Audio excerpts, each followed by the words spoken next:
all for today's session, second webinar organized by Living Earth Sustainable Responsible Biodiversity Conservation and to fight climatic change. As a key speaker, we have Nishant, who is a researcher jointly based on Department of Zoology, University of Oxford and Wildlife Institute of India. His research tries to understand urban ecology associated with human and animal. Currently, he is interested in socio-economic impact of scavenging ecosystem and its biocultural lens. His research is vital for sustainable urban future in South Asia. On behalf of Living Earth, I'm glad to invite you and hand the session to you, sir. You can proceed. Okay. I would share my screen to begin with. Yeah. Is it visible now? Yes, loading. Yeah. Okay. Ready to go? Yes. Okay. So hello friends at the gathering of the Living Earth Foundation. So an interesting name. So specifically in the case that we all are somehow managing to live these days, although in a very lockdown situation. Somehow technology has allowed us to reduce the precarity in a certain way. And it's interesting to address people over the idea of sustainable tourism, when actually this is one of the most common aspects. This definitely one of the most common aspects of human beings. And it has taken the biggest hit due to the worldwide or global lockdown we are witnessing in the face of COVID-19. So it is also interesting to comment on this aspect from the perspective that the doomsday, in the sense that the idea of putting the world on a pause, was actually perpetuated by the whole idea of tourism. And tourism not essentially taking into account the modern tourism, but the ones which started with the movement of human beings from their native systems to the areas they wish to explore. So such kind of history could be traced back to thousands of years from our point of origin in the African continent. And then we have been the perpetual tourists.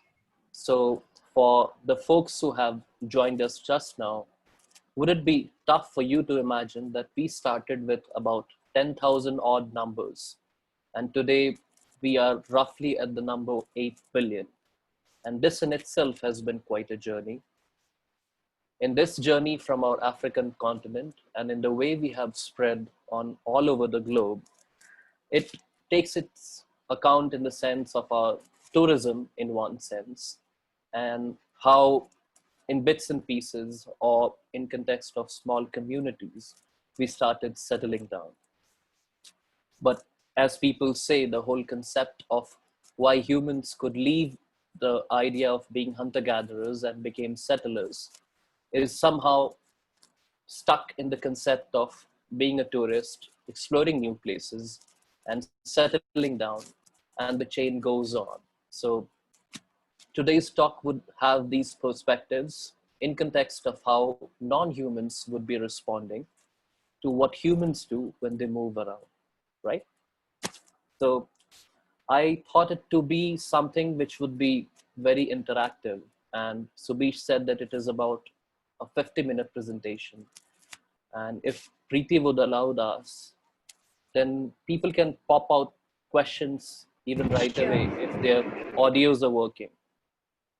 So it's best to utilize what people feel and what they want to hear, and then I can maneuver my presentation accordingly. It's not something which is very academic. So if somebody has a burning question, I would be eager to answer it and then maneuver or maybe take that question into a perspective. Nishant, in that case, I would like the attendees to leave a question in the chat box so that it won't get disturbed in between. So you will be Okay. able to answer the question.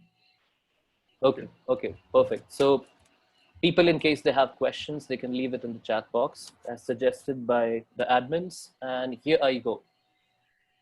So on the screen, you guys can definitely share or witness something which is very common with our large cities. Every large city is associated with a dump yard. So whenever human beings have settled, and right from the Neolithic age, if we have people from history, so they would be able to associate themselves with the history of humanity. And from Neolithic age onwards, or if we transform it into number of years, then roughly around 10,000 years ago, human beings started to settle as agriculturists. And with it came the idea of a lot of waste we generated. So it was nothing in context of the amount we generate now. But then a vital thing changed. I'm not very aware about the kind of people I'm addressing, but isn't it interesting for you to know that human beings were prime scavengers in many parts of their original history? So it started with the idea that we faced a lot of ice ages.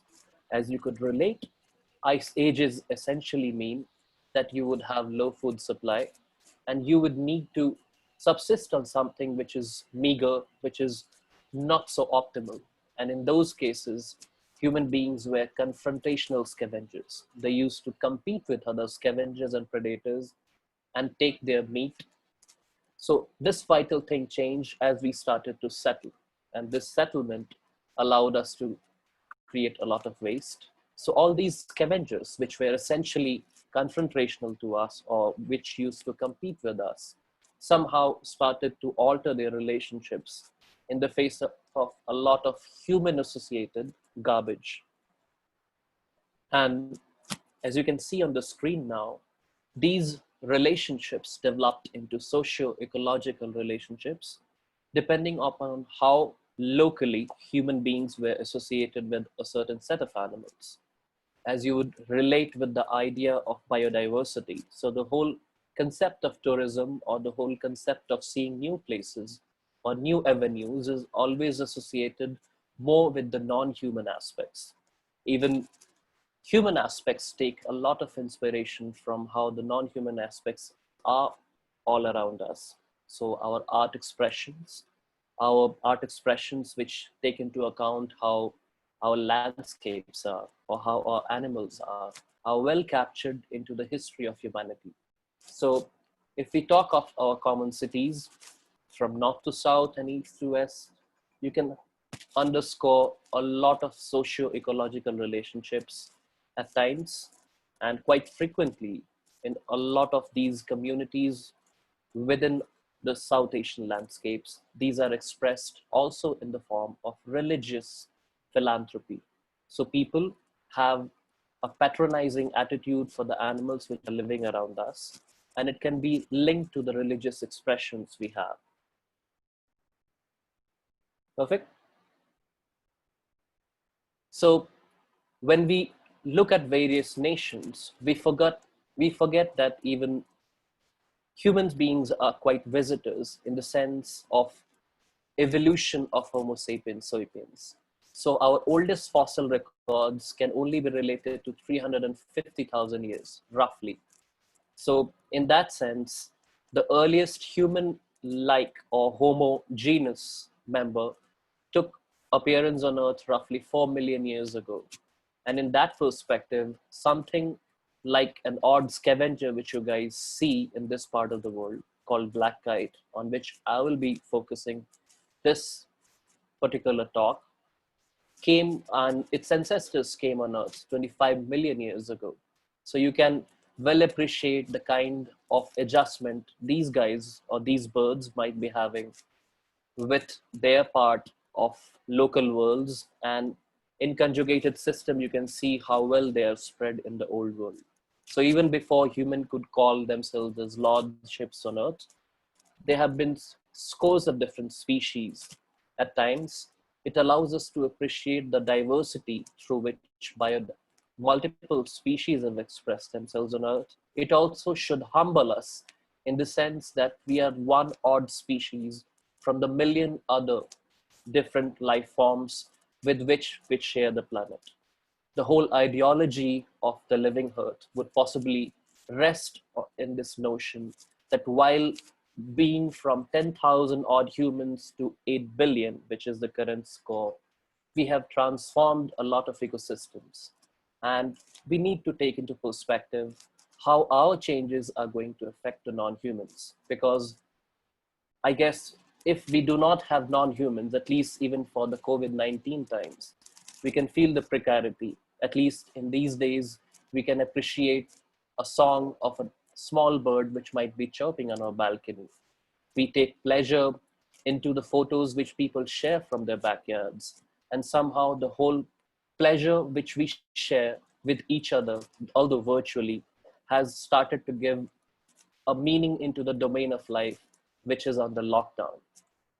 So under these perspectives, if we start to think of our professional indulgence, or even our indulgence as common citizens, one should take a very endearing effort in context of why our responsibilities as individual humans has increased way more in this century, specifically with the idea of COVID-19 lockdown. So if somebody is not following it up, you can pop up questions and chat boxes are up and running for you. On our screen, we have the distribution range of black kites. These kites are generally confused for being eagles because we all love expression of power, and eagles somehow, and all predators for that matter, somehow exude a lot of charisma around them. So the orange shade represents the populations which come down towards equator, and the yellow represents the subspecies, which are 5 in number and which are resident breeders. So resident breeders would be the ones which are not moving. So in context of movement of human beings and the ones who are resident, we can relate with these stories, which are up on our news screens these days all day long in context of how people are suffering when they are detached from their native systems. So imagine the kind of human impacts which must be changing the expressions of these life forms as we are changing the earth, which they called home way before we could even define it as our destination.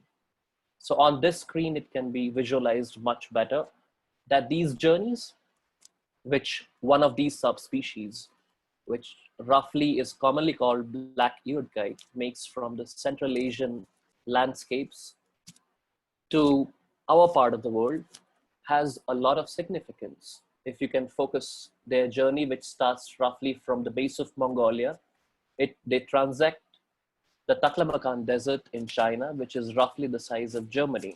And then they cross Himalayas at the mountain range of Karakoram, which currently is under Pakistan occupied Kashmir.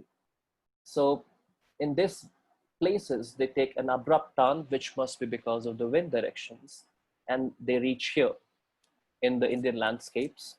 And many of the research reports from the tourists who were in India, and by that sake, I'm addressing the colonialists from the 200 years of British rule on us, have recorded presence of black-eared kites down till Mysuru. So can you imagine an odd bird which is in your backyard must be a visitor or a tourist in one sense from the Central Asian landscapes? It also makes sense to take focus of this area because this has also been the region where most of these people came into our part of the world. Talk of multiple invasions that our part of the world suffered with, or even tourist trade routes for that sake, and similar kind of conjugations we had with different human communities which were settled on other parts of the world. So human beings are not the only ones who make arduous journeys from their native systems to different areas where they can find more opportunities and expressions of their life forms. It is a very common biological trait. So it again humbles us to know that we share these long journeys with so many different populations of multiple species. It also should be important to mention here that while black kites are quite common and they are not a big conservation concern, these journeys across the Himalayas are also important for many species of raptors or birds of prey, which are facing a lot of concern in context of how humans have changed the systems on either side of Himalayas. So because of the human settlement, we have a certain signature on our environment, and we are rapidly transforming the face of Earth. It's most primarily visible in the form of urban impacts. So if we have had conversations with our elders, they would say they cannot relate with the kind of city structure they see. So it has almost changed overnight from this to that, or they have multiple versions to relate with the kind of changes they witness, not only in context of the physical outlook of a city or a human establishment which they were associated with, but they also comment on the cultural expressions or our cultural heritage. So in context of why would somebody like to visit and get to understand how we live in a certain part of the system is the core idea of tourism. So imagine the value which is hidden when our elders can connotate that things are changing so rapidly that we are not able to register what is supposed to be registered. So a good part which is associated with the information technology is the possibility to harness the power of expression in our cultures. And of course, if we have friends like Subish who like to monitor and even register these expressions in the form of a video film or a conversation. So they highlight the power which we have with current information technology age and why it is necessary to capture these expressions at minute scales. So possibly because we are at the cusp of being humans which still have a lot of associations with our past expression for nature, I think it's in a decade or two, it would be something which is uncontrollable in the sense that we are going to lose a lot of values in context of our expressions and the expressions which can be traced back to thousands of years. So it's very valuable to put more ears or give a pair of ears to all the instructions when our elders say that they can notice certain change and why we need to get accustomed to what they want us to preserve as heritage. At times it passes by our ears as a very vital change or our carelessness, but there are very golden rules associated. So in context of the background I just gave, I would try and focus the research which I've been doing for past 7-8 years in context of why sustainability is important for a special consideration in South Asia. So unlike the different parts of the world, this region has a lot of biodiverse places. If we have friends from the Western Ghats or friends from northeast part of India, or similarly from the foothills of Himalayas, they would be able to associate with the kind of biological wealth we share. Side by side, we are also the most populous belt of the world. So if we adjoin different nations which are associated with our country, we would imagine something like 1.8 billion people, which essentially is going to create a lot of pressure on the non-human systems. So it is important to have perspectives which are non-human. We already have a lot of perspectives from the internet era, and we have satellites hovering our head day and night, thousands and thousands of them. But of course, having a non-human perspective allows you to have two things. So apart from what a satellite can do, a bird or a similar organism which called Earth a home several years before humans could do anything was somehow very thought to be very important in context of what their choices were and how their choices are going to be altered when human beings are changing the face of Earth. So once we do these kind of changes, you can recall your chemistry classes. So these organisms cannot adjust to the level of changes or to the kind of changes human beings are bringing on Earth. So in that sense, it would be like litmus paper. So every organism has got a litmus value in context of how much of human change it can suffer. And beyond that litmus point, that organism is lost from our environment, and we call it extinction. It can happen at a local scale. It can also happen at geographical scale of a nation, or maybe at the planetary scale as well. So in context of borrowing the concept of litmus, it is important to understand that all the organisms, most of them, and I think we can call all of them in one sense, that they are litmus in context of the vital changes which we are bringing on Earth. And if a visitor is going to create precarious life for what were the owners of Earth before us. So visitors are us. And of course, owners of Earth would be thousands and millions of species before us. So if visitors are creating situations where the natives are being lost, it's a problem. If we borrow the same concept in the context of how we express our cultures and how we express ourselves into multiple ecosystem units, in multiple religio-cultural and socio-cultural units, we can relate what happens in Tekadi and what happens in Periyar Tiger Reserve, in and around Periyar Tiger Reserve and Delhi. So currently we can see in 21st century, similar kind of multi-storied buildings. In most of these towns, you can find people wearing jeans trousers, a pair of trousers made out of jeans clothes, and wearing t-shirts. So even when we are discussing this thing with each other, most of our clothing expressions and what we can see in our household can be related. And in one sense, it's not a problem. At times, having these perspectives or having these facilities in and around ourselves allows us to optimize what we can do as individuals. But side by side, shall we not monitor at what cost are these changes being accepted? So at what cost is a person from Bihar or a person from Assam or a person from Kerala are going to culminate visibly looking similar to each other, and they hardly have options or priorities in context of why they are different. So the whole idea of why somebody would like to visit a certain part of Earth in order to witness a change and in order to celebrate a change is very important.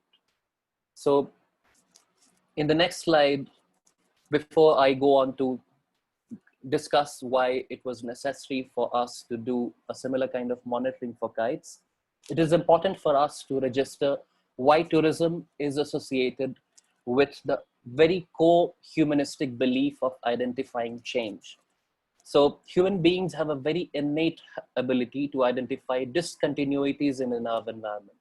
So we can identify one species from another, and it is not something which was only done by Carolus Linnaeus and similar kind of English scientists. All the native systems and all native people have had their own expressions in context of what they used to call different species. So there is one famous story in context of Ernst Mayr, and Ernst Mayr visited Papua New Guinea. Of course, he was a tourist. In those eras, so from the beginning of 19th century till the mid of 20th century, most of these explorers, or the ones who call themselves biologists, were exploring different parts of the world to register new species and new life forms which they could identify there. And when he visited Papua New Guinea, he identified 127 different species of birds of paradise. Birds of paradise are special because they have very ornamental long tails for all species. To his disbelief, there were 126 names already available with the local tribe. So when we call ourselves as researchers and when we call ourselves as people who are well trained, it should rather matter in context of how well we are documenting things. So we should not take pride in context of expressing our humanistic value into identifying discontinuities. So when human beings are tuned to identify discontinuities. This makes us explorers. When we are bored with the kind of monotonous level of patterns which we observe around ourselves, we go to different places. And this discontinuity at times is visible in the form of cultures we identified at different places, the landforms, the species which occupy those landforms. And as a biologist, or as people who understand simple biological relationships, we understand these things are so well tight connected. The cultures which are there, the organisms which are there, the life forms which are subsisting out there, and why those life forms, humans, their cultural expressions are also tightly associated. At this point of the talk, it is also important to realize that there are negative sides to our possibility to identify discontinuity. And we also indulge in ascribing status of class, caste, color, and creed. And these things also bring a lot of pain to us. So under the paradigm of ethics, which define us as humans, or in context of being humans, we should only pick the positive values of what humans are, and we should try and appreciate the discontinuities and not associate a certain kind of value to a particular race, religion, class, creed, etc. So in that context, in 2012 onwards, we wanted to understand how human beings are changing their cities. And once we are changing our cities in context of enormous waste we are creating, in context of the built up space which is available for the non-humans, we wanted to understand as biologists how these functions for, how these kind of changes functions for the species which are not humans. This was also the time when we registered the loss of vultures from the face of Indian subcontinent. These numbers plundered from 40 million to roughly 3% of their erstwhile presence in the Indian subcontinent. And in order to do that, we divided the city into various sectors. These sectors were divided on the basis of how resources would be available for the study species which we were trying to relate with in 2013.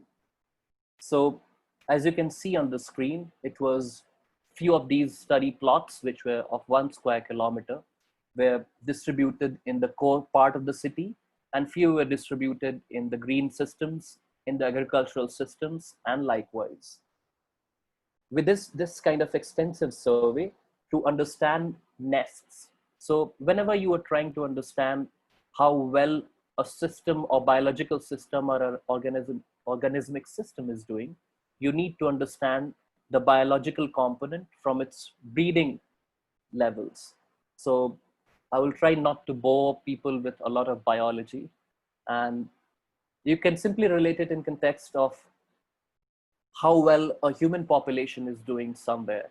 So if you wish to check how well a human population is doing, you need to check the breeding output of humans, not only from a very posh location or from the sectors of the city where rich people live. You also need to take into consideration the breeding performances or the reproductive success of human beings in slums and in marginalized communities and in the areas where people from middle classes occupy. So this gives us a lot of burden in context of monitoring hundreds of nests. So people never expected to find these number of nests in the middle of a city. So can you imagine that black kites are roughly of the span of your both hands when well stretched on either sides, which is roughly 5 feet. So when two birds of this size, when they're making nests in a city, they need an enormous amount of food. They also possibly need an enormous amount of space around them to adjust well. So we did a lot of nest monitoring to begin with, and we have somehow sustained this activity from 2013 onwards. And we monitor about 100, 150 nests.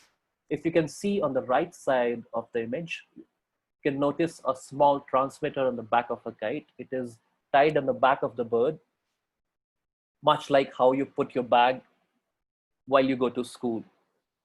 So initially our question was focused in context of how kites have responded after we lost vultures from the system.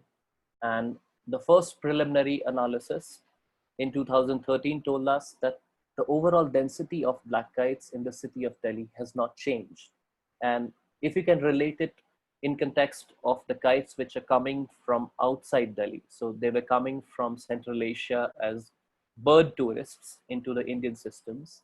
And we had poor idea about those birds to begin with, and we only could register the basic ecological concepts in context of how these birds which were nesting within the city are doing. So for the information of people who have not followed a lot of ecology, the birds which are coming from Central Asia, they do not nest here. And we have so many different species of raptors which are not as numerous, which are facing a lot of conservation threat, and they reside in multiple areas, which can be a simple water hole in your backyard. So if you have a small woodland patch associated with your urban patch, these might be a conducive area for something which is a very critically endangered raptor. So in that sense, if you have a ridge system in Yamuna, so so Yamuna is associated with a lot of ridge forests, and these forests do not have a lot of value in context of the conservation of critically endangered species, which we all admire, like Bengal tiger, Royal Bengal tiger, or maybe in that context, people admire different mammalian species. But quite interestingly, this forest patch of not so great value houses a lot of species of birds which are predators in their own regard, which are top champion hunters in their own system of organismic interaction. So you have to realize that, like tiger eats along the chain, so deer species or ungulate species are eating grasses, and then tigers and similar kind of predators in mammalian system, they consume those mammals. So similarly, there are birds which are very skillful predators, and they're called raptors. And it is very important to address the idea that unlike mammals, which need a perpetual forest cover to establish themselves if they are predatory species, birds can move from one city system to another city system, or one patch to another patch, while they're airborne. So when we talk of outside protecting species outside the network of reserves which we have created, a network of about 450, which the number possibly would have reached 500 by now. So these birds are not bound by these areas, which are primarily constructed on the concept of conserving mammalian species. So you can notice that within the city of Delhi, we did not notice a lot of change. And we started surveying the landfill of Delhi. So this survey was particularly interesting because we were wearing masks, and somehow our life is well related with or being mask crusaders in one sense or the other. So you can see how smart we were. We could visualize what is coming. So this sampling was done to understand how the landfills, which were abode of vultures till the early 1990s, eventually became the site where we had these visiting kites from the Central Asia. So if you see a lot of kites, a lot of birds which are hovering in circle in and around the landfills, wherever it is associated with a large city, it is very likely that these populations are of the birds which are visitors, and they're not our native birds. And somehow, for the fun's sake, it also became the site where we were testing the mettle of our young recruits. We used to take people out there near landfills to test their commitment to the idea of their functionality in the wildlife sector. So a lot of people join wildlife sector, or for that sake, even the tourism sector, out of the whole charisma it is associated with, the amount of power it has in context of putting us onto becoming somebody quite popular in our locality and in our communities. But of course, it entails its own hardships. And this was one small way when we used to test how well people wanted to contribute. Another aspect which was quite important for us to notice was the breeding ecology and its dependence on a cultural expression of the local people. So for hundreds of years, people have been associated with kites, and they are documented in our native language. So all the native languages of South India and Sanskrit and derivatives of Sanskrit, they have mentions of association of kites with what people were doing. And for the kite populations which were nesting in the city, it was found very important that they needed the philanthropic offering by people who were Muslims. So, like many other religious expressions, Muslims in many parts of Delhi or many localities of Delhi, they toss meat in air to get rid of their sins. And it is like another cultural expressions where Jains leave a trail of wheat flour to feed the ants. And similar kind of cultural expressions which are patronized, which is a way to religiously patronize animals, are registered elsewhere. So in a nutshell, this second step of our research was important to identify that kites needed to take benefit of this religious offering by Muslims. And these meat chunks used to form about 80 to 90% of a nesting kite's diet. And of course, they needed large trees to nest. So unlike how people believe, these large birds need trees, and less than 5% of the nests were found on towers and other structures. So large trees were definitely the resources which became selected when they were found near a meat tossing area, which is primarily the mosque where people come to offer prayers, and then they toss meat as a religious expression. So this whole crux of the densities of these birds or nests in per square kilometer area for these birds. So can you imagine that with each passing decade, we are observing certain cultural change in certain cultural expressions.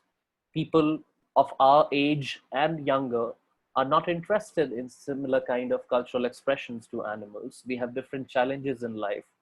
So imagine, for instance, somebody coming to Delhi would like to witness something which is as popular within the circuit of researchers or within people who like to admire some peculiarities in cities, would possibly not find this practice as frequent in 2030 and onwards. And I'm very sure that we have similar kind of practices, well noted for different organisms in different sectors of our country. One might also say that possibly tourists are not interested in the kind of expressions for something very common. They would rather be interested to see something which is rare and see something which is very charismatic. So in that sense, even these small cultural expressions hold value. These small cultural expressions allow us to keep the charisma of organisms well intact into our life systems. So till the time we do not replace organisms or non-humans with artificial screens, till the time we do not bore ourselves, or till the time we do not bury ourselves into the artificialities of life, these small connections would eventually perpetuate in context of our expressions for many different organisms, which are quite rare. And Nishant, one yeah, minute. So during this COVID period, yeah. what do you think about if the person who is going to feed the kite, right? Mm-mm. Whether if he is infected, just imagine. So how this going to impact the kite population, or will it affect? Because as you mentioned, this is going to be So the big thing. mm-mm. So can I take this question in the last, because there Sure, is a sure, sure. yeah, so there Sure. is a connotation in this context of how diseases move from one organism to another. If I Sure. forget, remind me. Yeah, sure, sure. Yeah. So as I was mentioning, that these small expressions into your backyard are going to be very important in context when you are a community leader, and when you can influence a lot of people, it is going to be very important. When you run a tourism industry and you educate people who are visiting your local systems as tourists to respect these small customs, or to respect the kind of patronage or religious patronage which is associated with the non-humans. So it is unimaginable for people in the West to understand why can a country with 1.3 billion people still hold a lot of biodiversity in the same area. So people in the African nation are under a lot of fear in context of what will happen or what will happen to their biodiversity when they add 1 billion people into their continent, into multiple countries which the continent shares. But somehow India exhibits, or this part of the world exhibits, a lot of tolerance for animals. So a tolerance for an odd animal in the street might look very odd, but it's the same tolerance which allows us to take decisions in the favor of animals. It's the same tolerance which many of our precarious villages around the protected area system exhibit, while they continuously do not retaliate against the depredation of cattle or when their crops are taken down by wild animals. So when we celebrate these small minute expressions of humans to animals, it keeps those values intact. So in context of documenting these small associations, in context of popularizing this within the natives, and also when people visit these native systems and native cultures, harnessing the power of small stories which are associated with these small expressions would spell the idea of sustainability when eventually India becomes as urbanized as any other urban country, like Western countries for that sake, wherein their urban systems are close to 98% urbanized. So currently India is urbanized at the percentage of 33, and over the next 3 decades, we would reach 50% urbanized status. And when our cities are already falling apart, and COVID-19 has given us one perspective in that category, allows us to appreciate how much pressure our cities are already enduring. China has done slightly better in context of developing a lot of cities in that context, while also harnessing the positivity around the local customs they have. Of course, the end of the talk would also focus why it is important to celebrate the local cultures with certain caution. So I would also address the question which Rutish just asked. And before that, we should also understand that the whole biodiversity, wherever it is, cities or elsewhere, it's a maze, and multiple organisms tend to outcompete each other when they take benefit from the human-dominated systems. So even when kites, which are quite large, which are nesting into the city system, have potential predators for what they have in their nest. So on the screen, you can see a house crow and a rhesus macaque taking away the goodies from their nests. And this spells doom. There are organisms like common brown rat and common palm civet, which have been noticed in the nest. So life for anything which is capitalizing upon human resources is not so easy. So subsisting in the human dominated system is much like a treasure hunt. So I'm sure people studying in modern type of schools would relate with this famous play wherein people collect clues to identify treasures.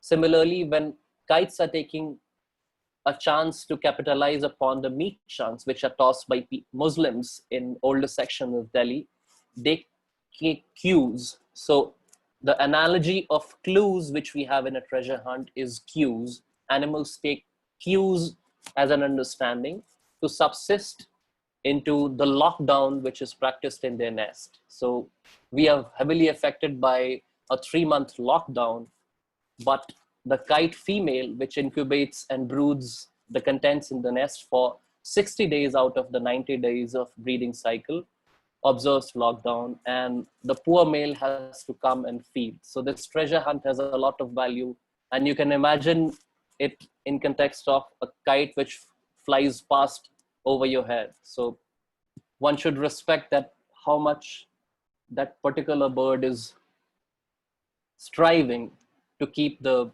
nest contents well released into the system. Our research also found that these cultural expressions of tossing meat to kites was also spelling the density of kites. So super dense areas of nesting areas in Delhi were associated with very high meat tossing. So in these areas, if they were having patches of trees or wooden patches which have a lot of trees, these used to spell the best of the areas for kites in the city. And you can see that they take a meat chunk and they go back to their nest, and of course this meat chunk is fed to a growing chick. So if somebody wants a very technical understanding of this, they can either write to me or to my team. And I'll soon end in the discussion in context of the technical aspect of it. And I would try and put the perspective of human creativity, which is the prime expression of ourselves. So research is one such human creativity, and we have numerous expressions of arduous journey of observation, imagination, and rectification, which takes into account how we administer our thought process in context of the discontinuities we organize. So somebody who is a writer, somebody who is a filmmaker, somebody who is a tourist into a system, and somebody who wants to create a platform which brings all these people together would need to undergo the similar ideas and levels of observation, imagination, and rectification. In the context of the changes which we are bringing in the environment around ourselves, it is very important to register what changes are commonly associated with human dominated systems, and specifically in South Asia, where our urban expressions are going to take a lot of toll on our protected area systems.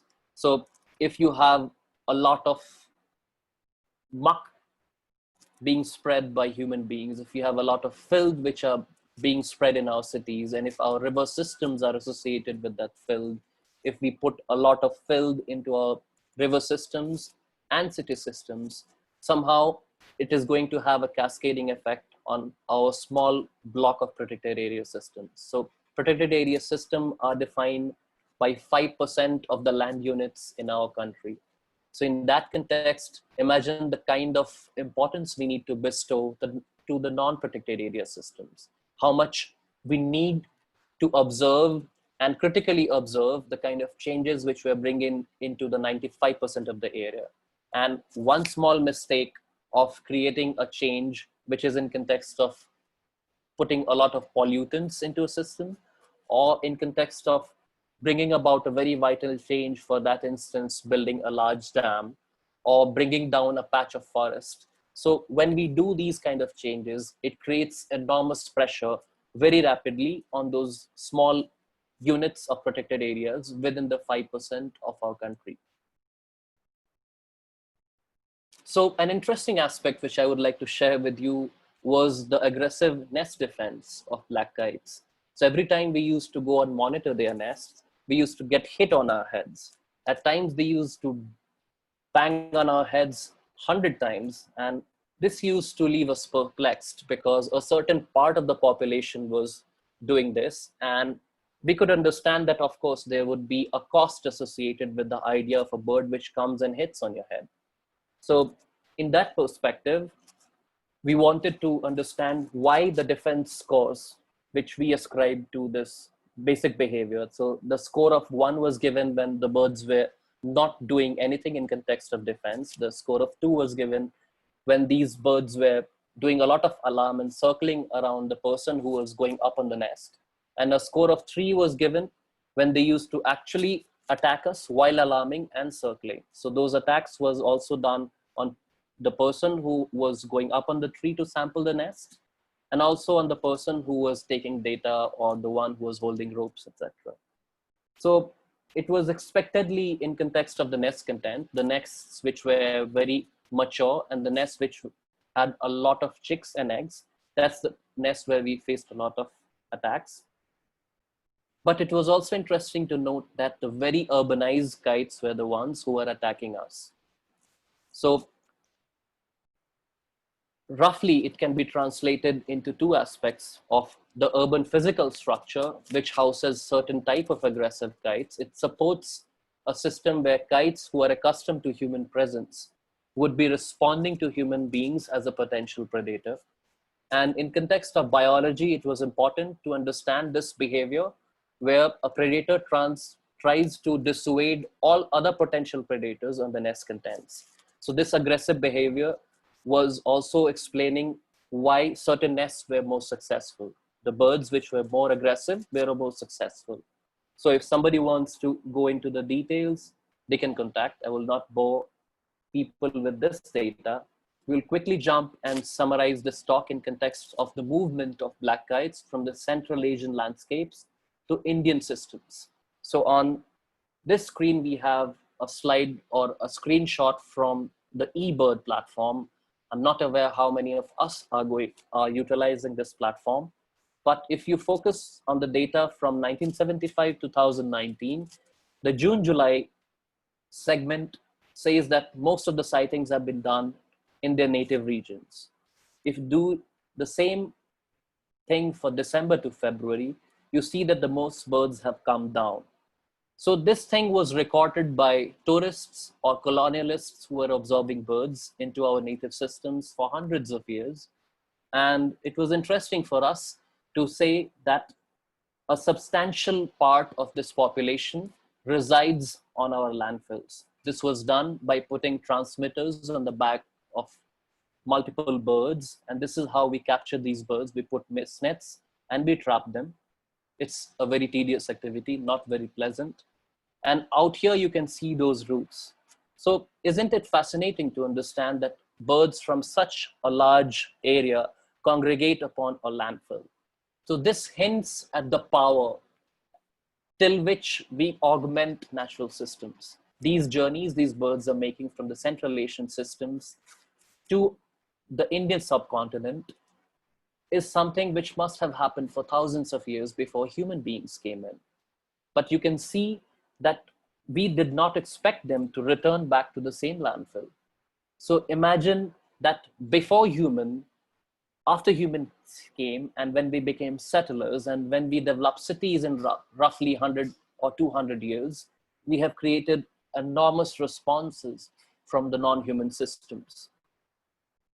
So we are already facing the situation of COVID-19, and we should be pretty aware as common citizens in context of the amount of change a simple activity of putting your kitchen waste onto a landfill can bring. So can you imagine that this yellow area visible here is 85 times larger than the green area, which is their wintering time. So the time which they spend from December to February in the Indian system, it is 85 times smaller than the yellow area. And when you take into account the native stock of bird flu in the Mongolian landscapes and the northeastern and western part of China, these are the areas where wild birds have been found to house bird flu. I will quickly end it, Subish, if you're checking time. So it is important for us to realize that when human beings have restricted their tourism industry, the non-humans have not. And non-human tourism industry is somehow responding enormously to how human beings are changing. And this is just one species. There are thousands of species that make local movements to utilize what humans are doing into urban systems.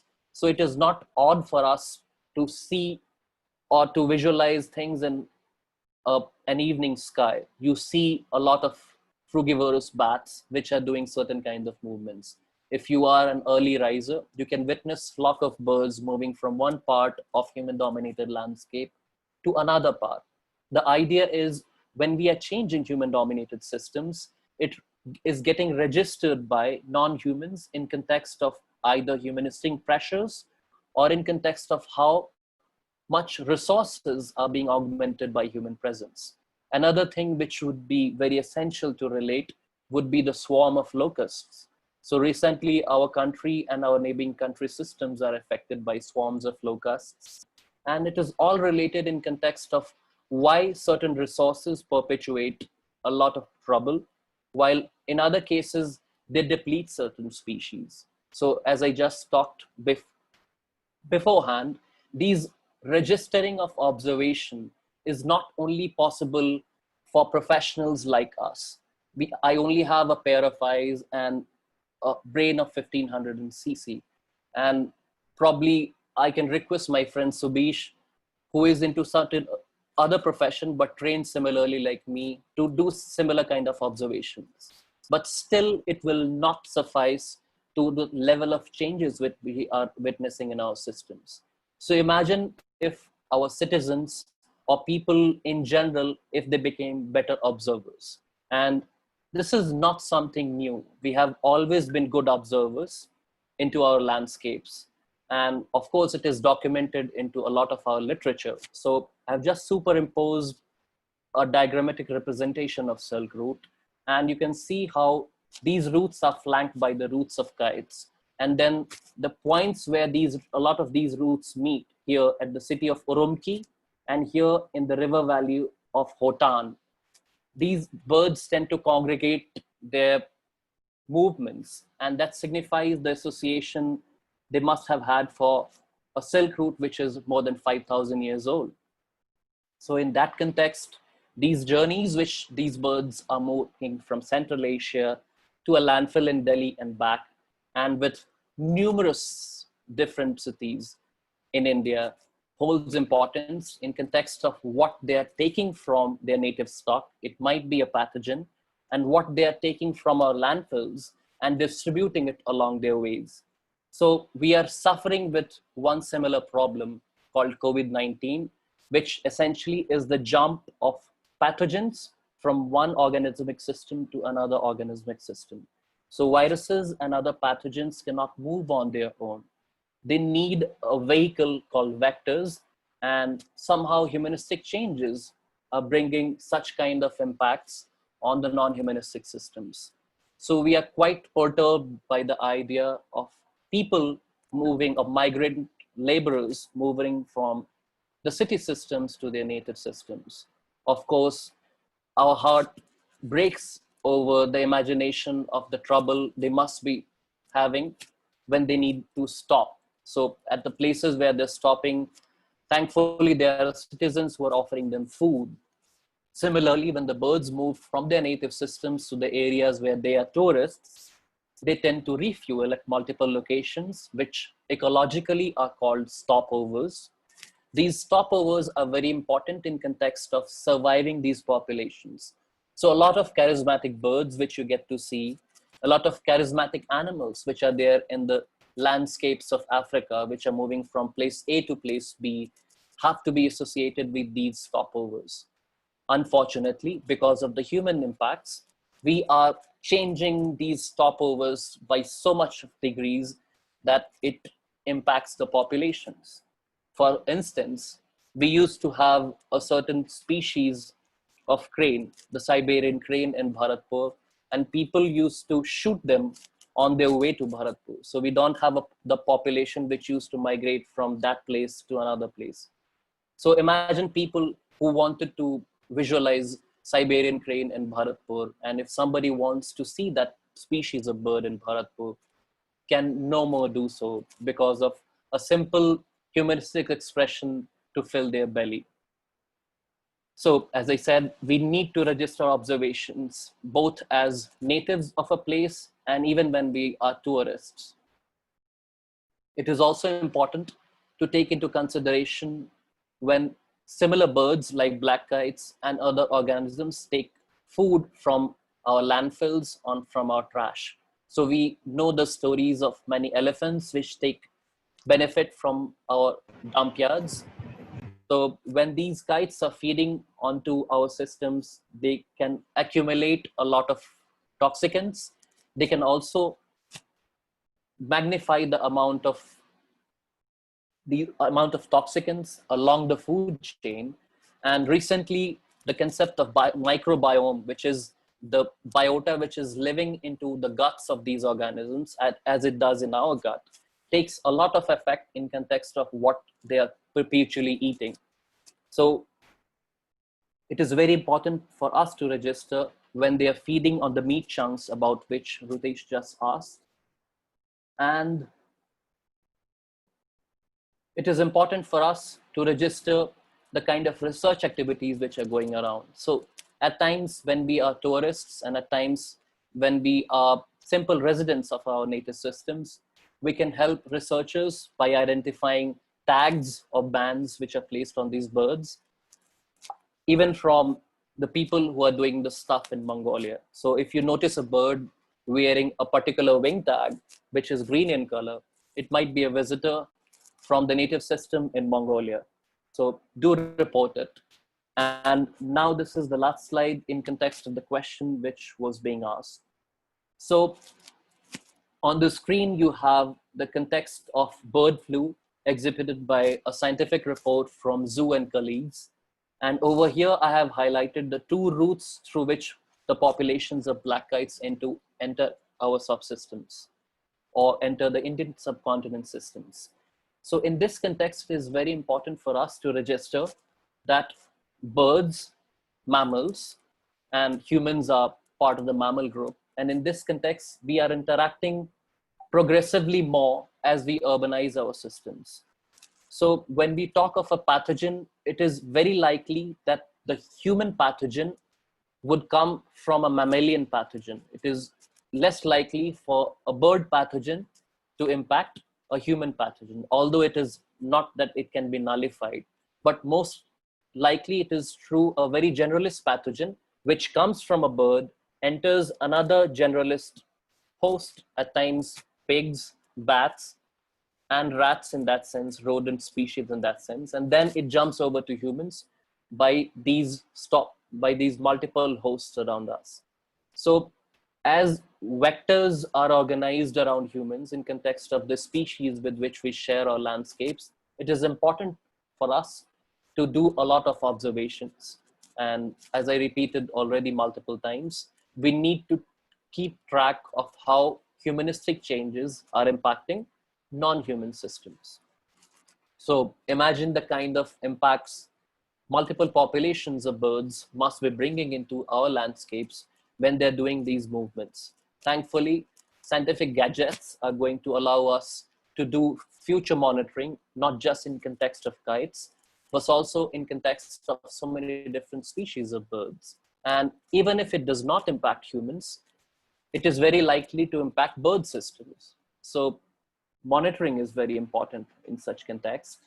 And so is educating our common lots. So this is addressed to researchers, if we have them in this gathering, that we need to reach out to locals and definitely to the schools where children are trying to aspire what to become henceforth. So irrespective of whether they become pilots, whether they become engineers, or whether they become politicians or researchers, it is very essential that our next generation becomes better observers. So they need to observe these changes and they need to take documentation of these changes, because when COVID-19 hits, it does not impact researchers as such, or people who are associated with tourism in protected areas, or people who are forest managers. It impacts everybody, every stakeholder in the society. So with these perspectives, I would like to celebrate the kind of support I have had from a very oppressed section of our society, wherein people say that probably women cannot do as well in the sector of wildlife. But thankfully, best of the supporters we have had in the past 7 years have been girls. And most of our group leaders or team leaders are girls. So we are very happy to share this news. I would like to dedicate the kind of support I have from my supervisors and of course my team members, which allows me to blabber for about an hour and bore you people. And in this context, I will sum it up with a thank you and acknowledge my funding partners and people who have supported this research for all around. Definitely, the last section of the thanks should be reserved for citizens. At times, they are pained when they intrude our research activities, but a lot many times it is also because we get to address their curiosities. And with that, if we have few questions, I would be very happy to address them. Thank you. So, Nishant, I have a question. One is that you mentioned that the cell phone towers plays like 5% of the Yep. overall nesting. Is it at which year you have done that? Is it going to increase or? The idea is that over the time we have done this sampling, and for the past 7-8 years, we never found them occupying more than 5% of the total nests. So we monitor about 150 to 200 nests each year. So cell phone towers are not the prized locations. They are only taken by birds when you do not have mature and large trees. So on the northwestern portion of the city, you do not have large trees. And even if you have them, you have them very associated with the buildings. So then only these birds take these towers. Okay. Yeah. And one more thing is like this, my experience with the black kites nest actually, where I stayed in Bangalore. Yep. So again, it was nesting in the cell phone tower on top Okay. of my room. Mm-hmm. So whenever I dry my clothes, automatically it comes on my head, as you mentioned. Then I realized, okay, when you have eye contact with the kite, what I do is like I just go up and check where the kite sits, and then I have eye contact with. When you dry it, you have to look at the kite and then dry.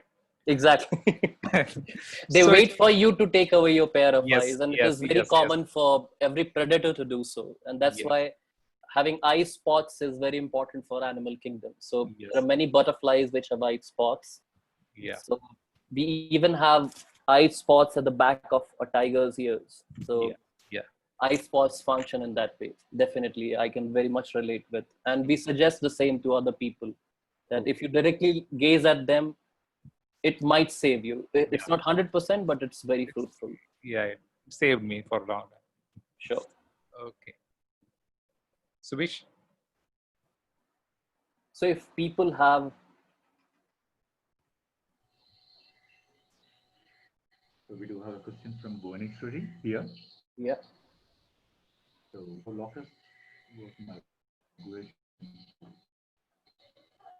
Somebody asked me a question, how was locust a migration? Mhm.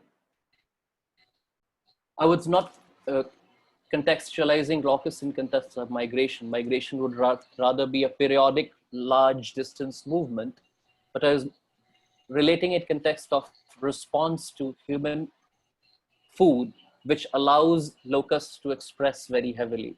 So I was contextualizing in context of, sorry, I was contextualizing it in relation to the landfills, which are offering a lot of food to the black kites, and it is allowing them to respond to one particularly landfill. So 1,000 or 10,000 birds, which we find at one nominate landfill in Delhi. So locusts, in the similar sense, respond to our agricultural choices. So when we follow monocultures and when we plant a lot of large scapes with a similar kind of food, or a food on which these locusts thrive well. So in these situations, when you have a cropping practice which favors locusts from moving from one area to another, allows them to act as stepping stones. So they move from one area to another, taking benefits of these human or anthropogenic resources. So it was mentioned in that context, not in context of migration for sure, because you don't have a population which gets back. But of course, you have insects which exhibit migration, which is monarch butterfly, which does migration in US. So interestingly, the parents lay their eggs somewhere in between and then they die. The young ones continue the journey, and then once the permafrost becomes, once there is a permafrost in the northern parts, the set of population returns back. So it's not the ones which started the journey. It's the genes, in the form of genes, they do these migrations. So people can look it into in details. So few insects do migrate, not the locusts. They move a large distance through multiple continents for sure.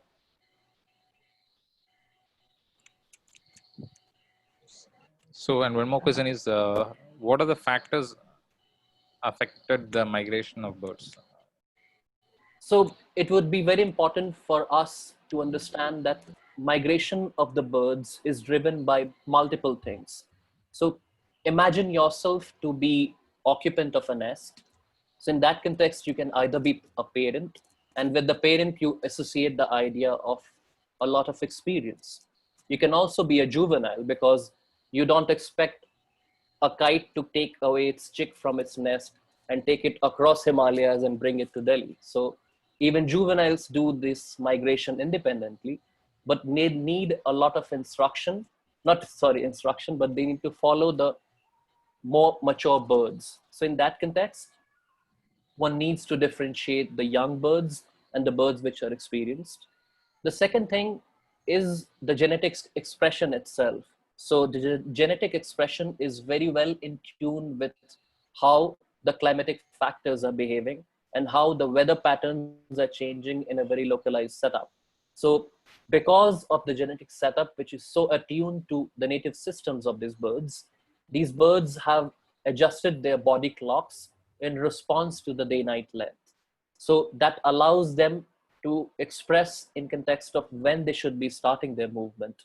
And once the movement has started, when the young birds are taking cues or taking help in context of following them, when they're moving in large flocks, migration always happens in flocks. So they need to take into consideration what the landscape is there underneath. So people have identified magnetite in the eyes of birds and magnetoreceptors in the eyes of birds which are moving large distances. So once we have taken all these considerations into account, can you imagine the amount of changes which humans are doing in the matter of several months? So if you see that, for instance, if we simply dismantle the landfill in Delhi, so a bird which is accustomed to take its resources from the landfill of Delhi would suddenly not find it there. So human changes at the landscape level and at a very local level can impact the migration. And in that context, once you have these populations which are mixing and matching on the way towards their wintering areas or the areas where they visit as tourists, when they are changing, it impacts how they are mixing among themselves. So I'm unsure how well Arun is trained in biology. So in the context of how humans might be affecting the areas once the birds are moving and taking into consideration the landscapes beneath, and how much of resources can be altered once they are into their locals, into the native, sorry, into their wintering system. So imagine a raptor species, not just black kite, but steppe eagle for that instance, and fish eagles. So they need to take a certain resource from Indian subcontinent when they're spending few months here. So human impacts can change the amount of fill which is available in the city. It can also impact the amount of fishes which are available in the riverine system. It can also impact how much of food is available for a steppe eagle which has come to winter into the Indian subcontinent. So in these contexts, there are very, very vital and direct impacts. And these impacts also change the amount of association many individuals which are migrating. So if you have a poor health in the area where you have been as a tourist, you will have a poor health in your native systems. These birds need to build their fat reserves in the Indian subcontinent to go back and do the nesting activity. The female has to leg on an average 1 or 2 eggs, and the male needs to continue and feed it. So you can imagine the importance of these associations in context of the fat reserves these birds need to build, in context of when they need to move, in context of how we are changing our city expressions, and likewise. You can write to me for details for sure. Good. Nishant? Yeah. Can you hear me? Yep. Yeah, okay. I have a final question, Nishant. Okay. So, So this is like, imagine like we are going to do like a lot of solid waste management in the future. Yep. If there is no waste, just think. So how we are going to feed, or how the black kite is going to eat if there is no landfill, as you mentioned it. So So at times, as I said, that I only covered one expression of humans. So the other expression, once we find similar things in our environment, we start to count them. So it is very easy for us to get into the trap of numbers. And that is why even before we can ascribe a safe home for tigers, we are more bothered in context of how many tigers are there. So people say when you have n number of tigers, this place can be called a tiger reserve. Before we can say, can it really support those n number of tigers for 10 years or something? So numbers are something which humans have scaled, uh, on which humans have scaled a lot of control. And those numbers which organisms attain into their systems are expressions of how much of resources which are available. So of course, when you talk of landfills, the numbers which you see in context of the birds which we witness on the landfills are not simply a random expression, as I just talked about, that majority of the birds which we see on our landfills in large numbers in context of kites are the migratory birds. So of course, initially they would face a lot of trouble in context of what they can find on the landfill. But most of these birds, the young ones, are associated with more experienced birds, and then they would follow them. So it's a information sharing which happens in the individuals which are migrating in large flocks. So I would expect a similar kind of change in a case when we don't have landfills. But I don't see that happening very quickly in context of the amount of waste which create. Even if we take control of landfills, the amount of waste would always be there. So I guess if we take a simple example, we have a ready example in context of one of the largest landfills in Asia called Gazipur, and the meat poultry processing unit, which was associated with that landfill, used to house the largest of the flocks of these birds in this part of the world, the black-eared kites. And in September 2018, they altogether stopped slaughtering process or processing of meat in that poultry unit. And that brought down the number of those birds on the landfill by 2/3. So roughly 30% of birds were left. And few of those birds were tagged by us, so we could notice that they were moving elsewhere.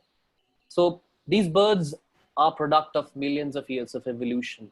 The only context is it is not such a trouble with kites, because if 10,000 odd birds go up and down, it is not going to change a lot.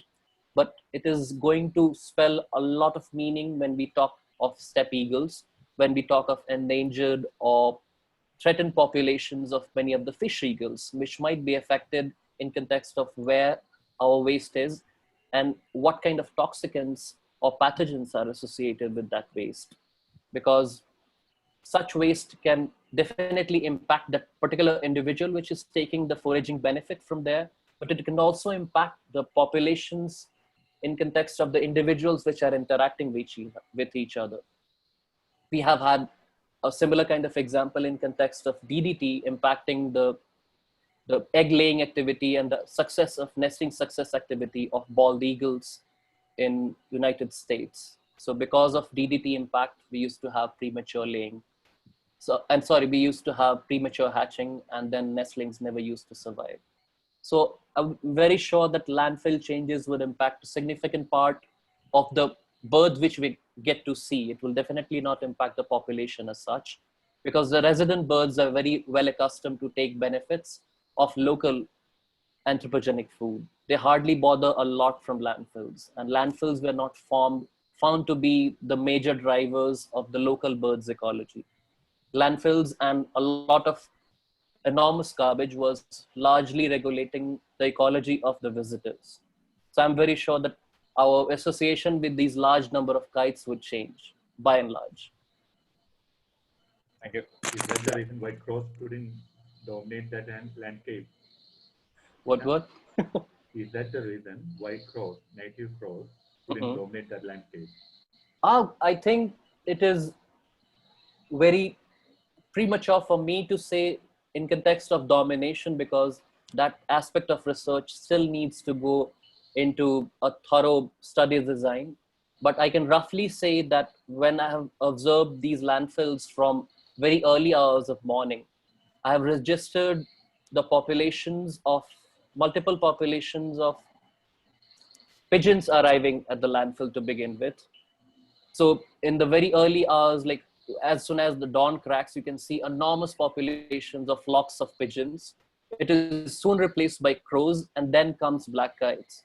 So all these birds are already responding to the amount of resources which they have, and they're also responding to the amount of competition they might have from species which utilize similar resources. For that sake, crows, kites, and myna for that example. So all these birds are already interacting at multiple scales, and it is job for common people to inform researchers like us that probably they are seeing something which is noble. You already saw a picture where a crow was consuming the egg of a black kite. So that in itself is an interaction in between two species.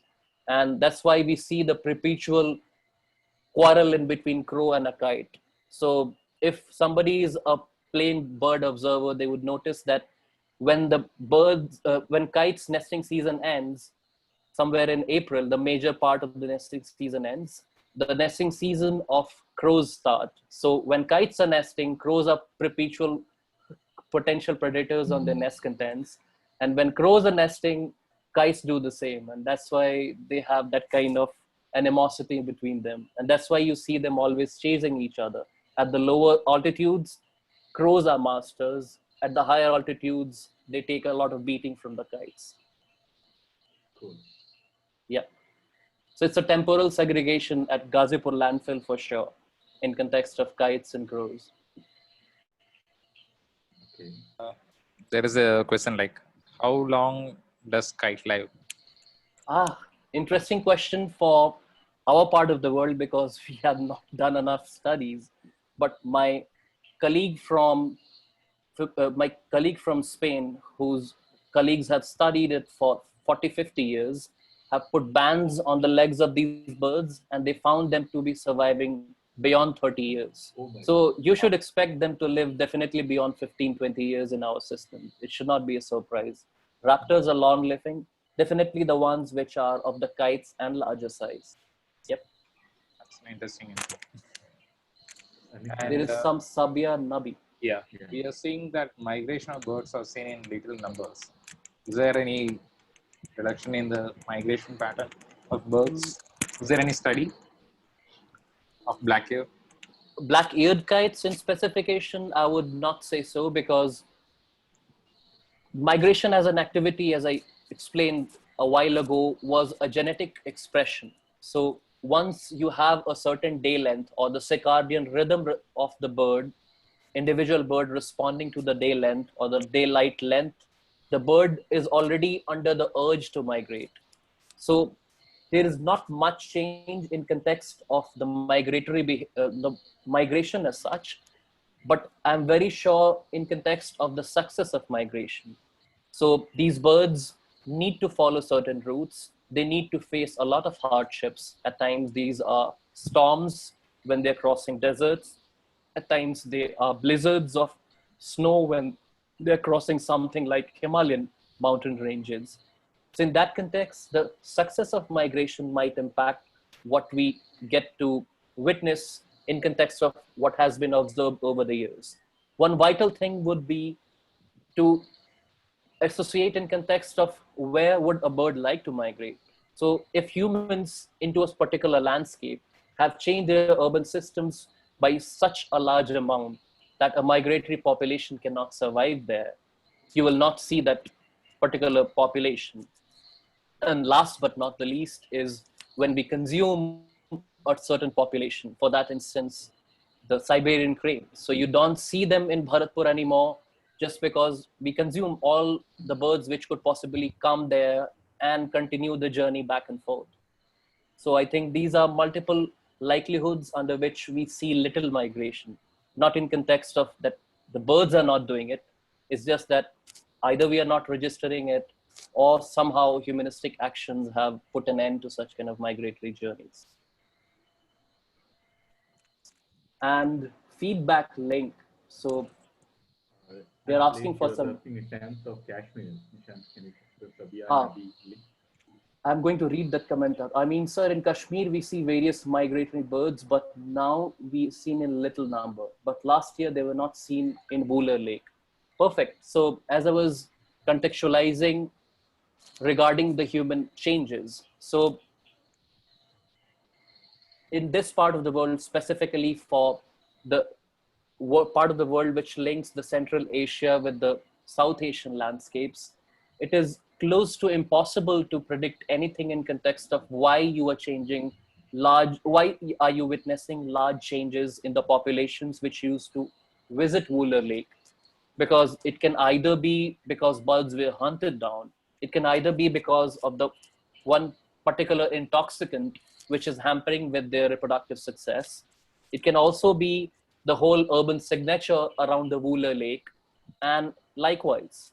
So as a researcher, I'm very sorry to comment upon it that before we could do any good study, we are already have lost a lot of populations. We already have lost a lot of opportunity in context of people like you who could inform us. So it is beautiful that such kind of interaction, virtual interaction, allows me to register that, okay, so people who are not essentially researchers, I hope you're not a researcher if you're not, if you are, don't take an offense. So it's beautiful that people are giving us comments in that context, which are definitely information related to escalated to the gold level. Imagine that even if I go to the literature, probably I will not find such kind of inference or such kind of rich literature in context of very vital information from year to year observation. And that is why I celebrated the number of pair of eyes which are observing these changes. So uh, Sabia, please continue to observe these systems in and around you, and please feel free to reach out to me. And we would love to interact more. And probably such interactions would teach both of us a lot many things, and then we can prepare stories for others to read, listen, and celebrate. Other questions? A lot of thanks notes. So, Glad that people found it useful. yeah, Subish, is there any question from your side? Um, I can keep on ask questions. So, I'm not bored. I'm enjoying it. So as long as people are, I have no problem. one more is like you have done a studies only in Delhi, right? About the black kite. What about the Indian scenario? So, is there It population? would be, the answer would be yes and no. So yes, a formal study has always been done in Delhi, but because as MSc students, we are moved from different landscapes we are moved through different landscapes for our training. Subish would recall how eager I was to get perspectives on how people associate with black kites into different systems. And because we need to formalize these studies well in advance before we start our master dissertation, my inclination to observe kites and witness population level changes has been a, a very early motivation right from the second semester of my master's. And then from 2012 onwards, you can definitely associate that wherever I have moved, at least in the major chunk of north to south and east to west, wherever I have moved, I've always registered the similarities in context of what we witness in Delhi, and of course peculiarities. So in context of rest of India, I can definitely say that the congregation of local birds or the density of nests of local birds is not never comparable to the level at which we see in Delhi. So Delhi kite populations are super dense for sure. One similarity which I could observe in context of migratory populations of black kites was their association with agricultural fields. So after feeding in agricultural fields, which these black-eared kites are very potential predators, I can see them basking in the open fields, and I've seen that east, west, north, south. And because I can recognize these two subspecies distinctly from now using a pair of binoculars, it is very interesting to see this expression of black kites in context of agricultural units. So, yep, this is what I can talk about kites elsewhere. Otherwise, landfills in Mumbai, landfills in Pune, landfills in Ahmedabad have been reported to have similar kind of congregations. I have registered similar time of breeding activity in Bangalore when I visited the place in 2013 for a seminar. So these are few anecdotes in context of how I have been observing the rest part of India. And the best part is I don't need to have study design always. At times, because you are well acquainted with the species, and people also have a lot of expressions in context of kites. So a lot of people share that how much of tolerance they have for kites in context of them being thieves on the chicken or the poultry which people keep in their backyards. So probably other researchers might have a hard time, but in my context, it has always been very easy to start a conversation. As soon as you talk about kites, anybody from the old world can have a conversation with you in context of kites. So that makes my job very easy. And yeah, I think, More questions? My email ID, I think I would give my yeah, email better ID to here.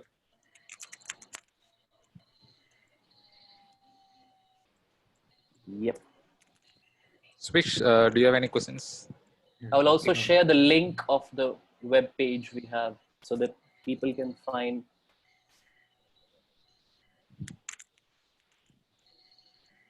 And in case people would like to volunteer with us, like people like Sabia, yes, Sabia, right? Yes, Yeah. okay. If they're doing a lot of these observations from the backyard, and if they would like to enrich us and enrich the little which we know in context of bird migration, please always reach out to us. We'd be ever grateful. And yes, I'm available to discuss, at least just have a chat. So all these efforts of what we do as professionals should allow us to have a good time like the kind we are having virtually here, possibly someday in person as well, when Sure. times and situations allow. Nishant? Okay. Nishant? Preeti, do Can you you have hear any me? questions? Can you hear me, Nishant? I can, yes. Okay, okay. I wish to know whether the high population, high density of, you know, kite population in Delhi, whether it Mm-hmm. got any impact on the local birds, you know, that nesting, if they are the predators of the eggs and other things, whether it Mm-hmm. had an impact on the local bird population over there. Mm-hmm. So it will be tough for me to comment specifically in the context that we have a poor record of the non-breeding section. So whenever we talk about, and it holds importance in context of all the discussion which I just did for, I have bored you guys for No, 60 no, odd no. 90 Why I minutes. am asking you because No. no, So Nishant, I'm asking you. It's yeah, like yeah, you show the map. It shows that they're yep. the migratory birds. Mm-mm, So I just want to know whether this migratory birds got mm-mm. any impact on the local bird population over Delhi. Okay, so as I said that it is very easy for us to relate with multiple segments of population and perhaps not think about it in context of whether they're breeding or not. So once we have done a lot of observations on these non-breeding migratory units, they seem to be well accustomed to the landfills, which give them very predictable, but of course, low quality food. Our research is still premature in context of the impacts it might be having on the health of the bird itself, and whether or not we have individuals which are predating directly on a mammal or a bird. We have few stories in context of the birds which are being camera trapped on their nests. So we are very sure that the chicks which are being perpetually fed on the meat chunks tossed by Muslims in Delhi, they have a hard time. So the philanthropic meat, which comes from a religious expression, has a lot of value for a breeding kite. But if a kite is not experienced, or if a kite is not mixing it up with a whole-bodied prey in context of all the minerals and other requirements, dietary requirements, which are associated with whole-bodied prey, these chicks die. So we have seen them capturing the numerous birds to begin with. So it is very likely that kites would take on the very numerous prey. So on that being pigeons, doves, a lot of rodents, at times squirrels, and we have seen them taking down green pigeons. So it is less likely for a kite to impact something which is not so numerous. So if you allow me to guess, I would say not very evident impact, but to be sure, I would need to do certain research. So all the birds which are low in number, which are not as numerous, would not be preferred because a kite would like to take, to optimize its impacts. It would rather go for more numerous birds which are not facing any threat in that sense. So from if I talk from one random guess, probably no. So, Ritik, it's already 1.5 hours. So Yeah. shall we wind the session? Hello. Nishant, bro. Yeah, Preeti is here. Yeah, I'm there. Yep. Thank you, Preeti, for all the patience, and to others who are still strong through this Oh, yeah. 1.5-hour session. Nishant, it was really It a was wonderful really a session. wonderful session. Exactly. Thank For you. both, And thanks for your patience for No, answering I'm all the used to. I love talking. You give me a platform and I can talk for hours. It's never a problem. But this is a good chance for us to learn how the landscape use by humans are influencing the behavior Yeah. pattern of any animal. Mm-mm. So actually, we are the one who is inviting the paddles in and around us. So that Mm-mm. is something. And Of course, what's in that land? but knowingly or unknowingly, we are so much. We are the crafters of the biodiversity. So, uh, unfortunately, on a negative side these days, but thankfully to the kind of information we can share virtually and also directly, we still have chance to overthrow the negative impacts and celebrate the positive ones. So any organism which is going to share its living space is going to create impacts. The whole idea is to minimize the negative ones and to celebrate the associations which have come down through generations. Yep. That's the take home message. Thank you, Nishant. All pleasure, Thank you. Thank Subish. you, Nishant. We'll keep in touch. Sure. yeah. Sure, Okay. Ratish. Thank you. Thank you. Thank you, Thank you. Preeti. Thank you. Yeah. Bye-bye, everyone. Bye. Mm.